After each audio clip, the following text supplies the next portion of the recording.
Smart Etailing builds website tools and content so that almost anyone can create and maintain an e-commerce website. We also work with roughly 50 retailers a year to create completely custom websites.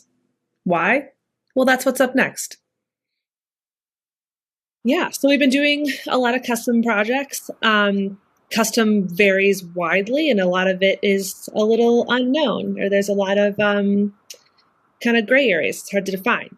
I talk about custom a lot, but it's even I watch these projects grow into things that I didn't know they were going to grow into, and I think that as many different clients that we're doing these projects with, we kind of end up with as many different projects, and isn't that kind of the point of it in the first place?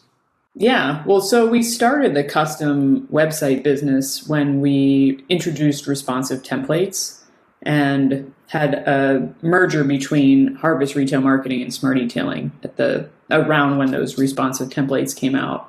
And the idea was that as we transitioned retailers over from the old templates to the new templates, we wanted an option to let retailers in crowded markets or with multiple locations or just highly engaged marketing retailers to have an option that wasn't just one of our new stock templates.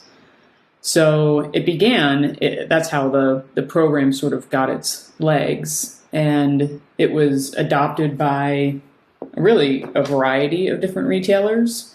But since then, that was about 5 years ago, since then it's really evolved into a lot more. Yeah. And custom's not, it's good to revisit, because I think sometimes when we say custom, consumers or our clients just think it's design. It's the play pretty part of the website. And it's really not that at all, right? It's a more holistic, not to use the hippie term holistic, but it is a bigger, broader approach, or it can be a broader approach to what a bicycle retailer's web presence is. Sure. Yeah. It's comprehensive is a good word for a full custom website. And we do, like I said, we do bits and pieces. We can do just design work if a client comes to us with a lot of great content, or conversely, if they have a designer on staff or a design firm that they work with, we can help guide the content, since we work exclusively with bike shops all over the country. But yeah, from start to finish, our process is client interviews or retailer interviews where we get to learn about their business needs and really figure out first what the objective of the website is. Is it to sell more online? Is it to drive traffic to the store? Just improve the branding? And then from there, we go into content strategy, which drives everything. As a writer, marketing strategist, that's kind of my wheelhouse. So I like to think that's a really important part of the process. It's the least glamorous part of the process, but yeah, we always start with content strategy and content documents on one of these larger projects. And then we get to the fun stuff where we add different design elements. We really don't try and stray too much from what is best practice for an e-commerce user experience. You want your website to be memorable, but in a good way, not a confusing, how do I find product or what am I doing here kind of way. So yeah, we work with, whatever brand elements or brand guidelines that a retailer might have, or we help establish them. And then we do full development, full testing for quality assurance across all devices. So yeah, it's really, like you said, holistic or comprehensive. Yeah. That's, I don't know, it's really interesting, because one of the knocks on Smart Etailing over the years has been everything looks alike. And every once in a while we still hear that, even with 8 templates. Now, when you started this, or when we started this program, we only had the initial few templates, so it was a bigger deal. But I don't want it to seem like you can't get an effective site without the custom piece, because I'm really proud of is it 7 or 8 templates we've got now? We've got the theme 7, editor. Yeah. And there's so many options. And it came up this week. And I think, my answer was, well, sure, if everybody picks the same template and nobody changes it to their brand colors, and nobody updates what's updatable, then yeah, they're going to look alike, but it doesn't have to be that way anymore. And the underlying piece, even with the fully custom piece, the underlying engine is still the Smart Etailing engine. And so I think I want to make sure people don't think you have to have custom to have an effective site. Yeah, absolutely. And I think an important note too about some of our sites or maybe stock templates looking similar are there are certain elements that we keep in the same place across all templates, like for a good reason. You know, you'll always find the search bar on the right side, you know, below the kind of built into the header. Or you're going to find the locations pin in that same place because that's where consumers or visitors to your site expect to see them. So, you know, there's elements that are just kind of run throughout our sites, but the look and feel can change greatly even on those stock templates. And then too, if you just look outside the industry, not our industry, but all e-commerce, there's a commonality to that for those same reasons you just mentioned, Susie, is that once you've got somebody at a point where they want to buy something, you don't want unfamiliar or surprising. You want them to continue in that flow of let me get checked out and pay somebody and get my stuff. Yeah, it reminds me of getting in a rental car, which I used to do once a month, but haven't done in over a year. But when you get into the rental car and everything's familiar, it's a nice feeling. When you get into a rental car where they've tried to put the volume button in a different spot or do something fancy with the ignition, you're like, it's neat, I guess, but I'd just like to get from point A to point B, and this is not very helpful. So, yeah, like I want to reach for my turn signal in the same position no matter what car I get in. Like, yeah. Perspective. And Stacy, I've heard you when we talk about custom. I've heard you not so much that custom's not the right term for what we do. But it seems to impart some kind of meaning that isn't there. Like you don't really care for that term, do you? I don't. And as a marketer, not being able to come up with like the perfect set of words to describe the business that you work in every day is a little bit frustrating. But I don't know. I think custom has a little bit of an elitist or an exclusive connotation, but definitionally, it's just a product or a service that is tailored to an individual, in this case, retailer or business. And that is exactly what custom is. We have a process. We have a really defined process so that there's no confusion, so that we're efficient, so that we're not wasting retailers' time because they're very busy in their shop. But in terms of what we do or the solutions that we come up with, there's no one right thing that fits any particular bike shop. That's why they're coming to us for help. So I think that at its core, it is the right word, and we can't think of one that's better. But I don't like the fact that some people probably hear it and think, oh, that's going to be expensive, or, oh, that's just for the top tier retailer. We work with so many different types of bike shops that there is probably a custom solution that works for just about everybody.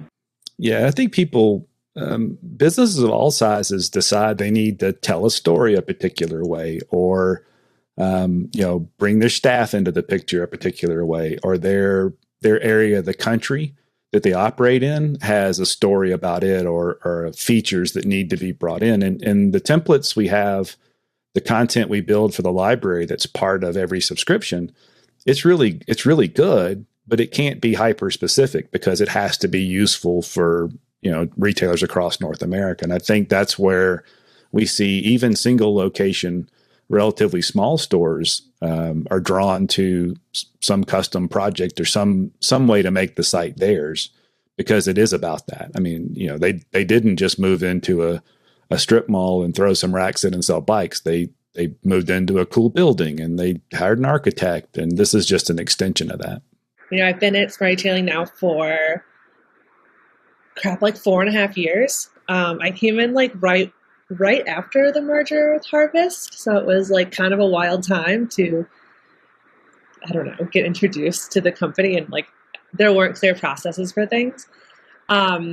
But anyway, I've always been in marketing. And I did have some insecurities around talking about custom because it is so broad. And sometimes it's hard to communicate. They're like, well, what could this look like? It's like, well, it's custom. We can make it look like whatever it needs to look like to tell that story, to share your business, to share your staff, your outlook, your services, whatever it is. And I still, 4.5 years later, like that aspect of our business and service has come so far. And every time we have a custom project, whether it's a full website for a multi-location retailer to a new cool banner to highlight a feature or a landing page to, communicate a unique service that a retailer has, like every time I'm blown away and I love it. There are limits though, right, Stacy? We have had some folks ask for some stuff that just isn't right. Yeah. And before I tell you what we can't do, I do want to thank you for saying that it all looks great. We have come a long way, and we have a really great team. It's a small team, and it's people who do a variety of things within our creative department. A lot of the people who work on the custom websites for, the most complicated projects that ever come across our desks are also the people who are building the free library content that's available to everyone. So they take a lot of pride in what they do across the board. So it's fun to work on a team like that. But yeah, there are some things that we can't do. There are areas of the site that for security purposes, like areas of the shopping cart and checkout that we can't touch. We can't inject custom code into something that is purposefully locked down for security reasons. Customers' credit card information goes through there, and we would never do anything to compromise that security. There are other things that maybe we could do, but we try and find alternate solutions. Again, going back to that user experience, we don't want to help facilitate a project that's going to end up with a negative or poor user experience. It's going to make it really confusing for a customer to find what they want. So we really like to take the approach of tell us what the problem is, tell us what you're trying to do or what issue you're trying to solve for you or for the end user, and then let us spitball it with you and see what we can come up with. And that works for us too. Like sometimes the first thing we think of isn't the best way to do it. We kind of noodle around and get there eventually. But, there are things that affect site performance that just aren't ideal. And we don't want to bog down load speed or things like that. So, yeah. So we don't, we still want to be in a professional advisory position in some of those best practice areas. We want to help the client not only accomplish the goal they had in mind, but also make sure they have the benefit of what is the current best practice around search engine optimization. And if we're going to drive traffic back to this through paid search, there's just some things that need to be a certain way to make the Googles of the world happy. So I think that's always a big part of it too. And clients like that part. They like the fact that we've got experts in those different departments and fields. So I think the projects work out really well.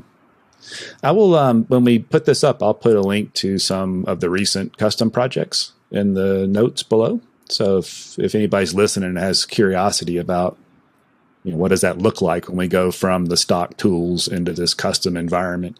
And when you look at those, look through some of the other pages. Again, don't just think it's what does the home page look like. Most of these projects, a lot of thought goes into the copy that's on a page, the arrangement of the blocks of the page, and the flow of how you guide a user through. So look a little deeper, because it isn't just the play pretty shell piece. It is to some extent the structure of the data and the structure of the copy and the flow, and making sure people enter and exit and interact, because Google puts an awful lot of weight on the interaction on a page these days. It's not all the black magic of metadata anymore. It's how does a consumer engage with the site, and I think that's where these projects really shine. Cool. This has been fun. Thanks, Stacy, for jumping in and joining us. Anything else we missed or that we want to cover before we roam away? Probably. I can't think of anything. It was fun to talk with you guys. I always love talking about custom websites and all of the neat things that we can do for retailers. So, yeah. Cool. Thanks for All right. having me. Well, we will get this live soon, and then we will circle up later and figure out what's up next. Thanks, y'all. Thanks.